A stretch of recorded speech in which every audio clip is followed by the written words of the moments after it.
He carried our diseases. Jesus came down the mountain with the cheers of the crowd still ringing in his ears. Then a leper appeared and dropped to his knees before Jesus, praying, "Master, if you want to, you can heal my body." Jesus reached out and touched him, saying, "I want to be clean." Then and there, all signs of the leprosy were gone.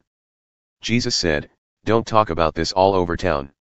Just quietly present your healed body to the priest, along with the appropriate expressions of thanks to God.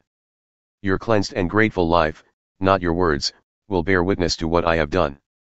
As Jesus entered the village of Capernaum, a Roman captain came up in a panic and said, "Master, my servant is sick. He can't walk. He's in terrible pain." Jesus said, "I'll come and heal him." "Oh, no," said the captain. "I don't want to put you to all that trouble. Just give the order and my servant will be fine. I'm a man who takes orders and gives orders. I tell one soldier, 'Go,' and he goes, to another, 'Come,' and he comes, to my slave, 'Do this,' and he does it."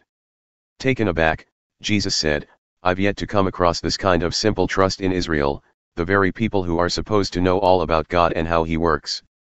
This man is the vanguard of many outsiders who will soon be coming from all directions, streaming in from the east, pouring in from the west, sitting down at God's kingdom banquet alongside Abraham, Isaac, and Jacob. Then those who grew up in the faith but had no faith will find themselves out in the cold, outsiders to grace and wondering what happened." Then Jesus turned to the captain and said, "Go. What you believed could happen has happened." At that moment his servant became well. By this time they were in front of Peter's house. On entering, Jesus found Peter's mother-in-law sick in bed, burning up with fever. He touched her hand and the fever was gone. No sooner was she up on her feet than she was fixing dinner for him.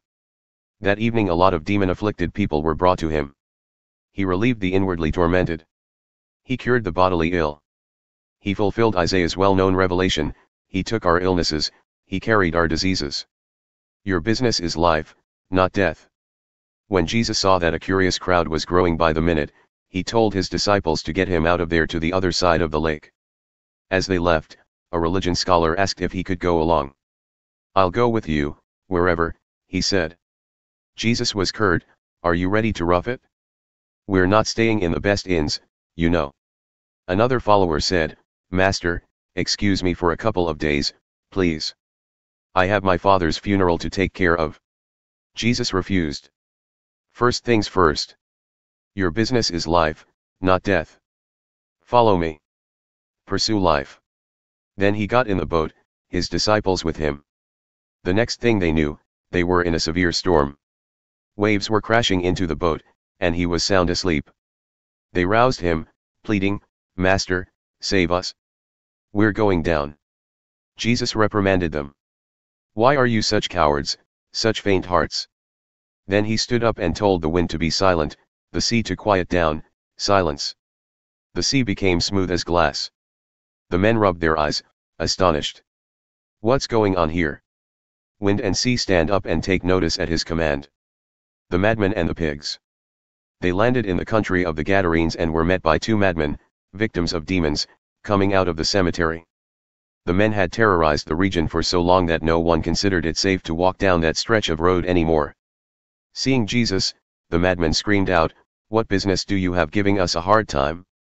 You're the Son of God. You weren't supposed to show up here yet." Off in the distance a herd of pigs was grazing and rooting. The evil spirits begged Jesus, "If you kick us out of these men, let us live in the pigs." Jesus said, "Go ahead, but get out of here." Crazed, the pigs stampeded over a cliff into the sea and drowned. Scared to death, the swineherds bolted. They told everyone back in town what had happened to the madmen and the pigs. Those who heard about it were angry about the drowned pigs. A mob formed and demanded that Jesus get out and not come back.